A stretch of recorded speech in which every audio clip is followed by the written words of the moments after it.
Hello there, and welcome to another quiet corner of history. Whether you're winding down from a long day, getting cozy under the covers, or simply looking for a calm space to rest your thoughts, I'm so glad you're here. Wherever you're tuning in from across this vast, beautiful land or beyond, I'd love to know. Feel free to leave a comment and let me know what part of the world you're in and what time of day it is for you. And if you enjoy these gentle explorations of the past, don't forget to subscribe so you never miss another story. Now, let's leave behind the noise of the modern world and step quietly into a time long ago. Tonight, we journey back to the frost-covered forests, snow-draped fields, and smoky cabins of colonial America, a land not yet fully born, where winters could be as unforgiving as they were beautiful. Close your eyes and imagine the eastern seaboard in the 1600s.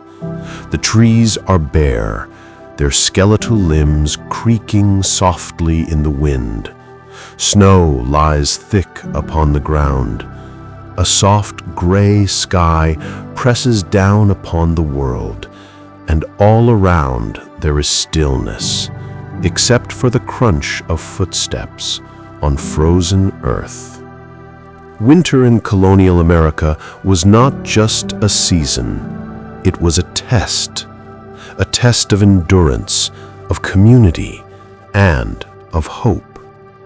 For the early settlers, those who had crossed oceans in wooden ships, chasing a new beginning, winter brought both wonder and fear.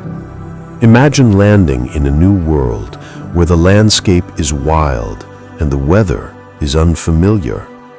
The first pilgrims, who arrived in Plymouth in 1620, were utterly unprepared for the New England winter.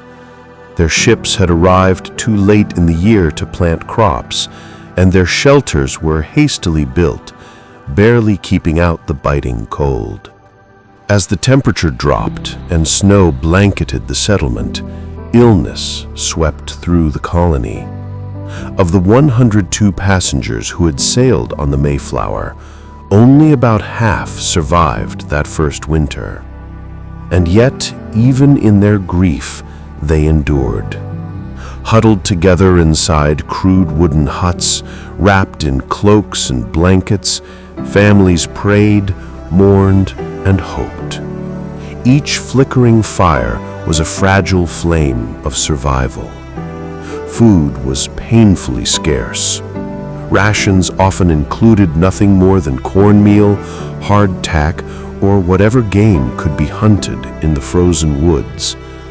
Some days, even the hunters came back empty-handed. But not all hope was lost. Thanks to the knowledge of the Wampanoag people, who shared wisdom about local crops and survival tactics, some settlers slowly adapted.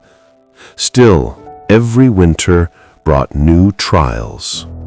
Further south, in Virginia, winters weren't always as cold, but they brought their own unique dangers: chilling rains, ice storms, and disease carried by stagnant winter air.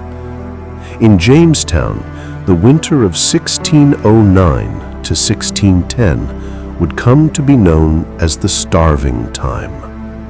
Trapped by hostile relations with the surrounding tribes and unable to forage, the settlers ran out of food entirely.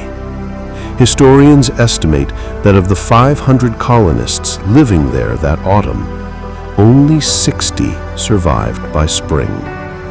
And yet, somehow, they held on. These were people hardened not by comfort, but by conviction, convinced that a new life was possible and that hardship was the cost of that dream. As time passed, settlements became more established. Log cabins replaced makeshift shelters. Smokehouses cured meat. Cellars were dug deep into the earth to store root vegetables and salted goods. But even in more stable times, winter remained a formidable foe. Imagine a snowstorm descending upon a small colonial village in Pennsylvania. The roads disappear under drifts of white. The trees groan under the weight of ice. Inside one homestead, a woman stirs a pot over the hearth, while her children gather around, wrapped in woolen shawls. Her father is out chopping firewood, his hands numb, his breath rising like steam in the frozen air. They have enough food to last, barely, but if the winter lingers too long, it may not be enough. And still, even in these long frozen nights, there were moments of joy. Communities would gather when they could for barn dances, quilting bees, or religious services by candlelight. They sang hymns.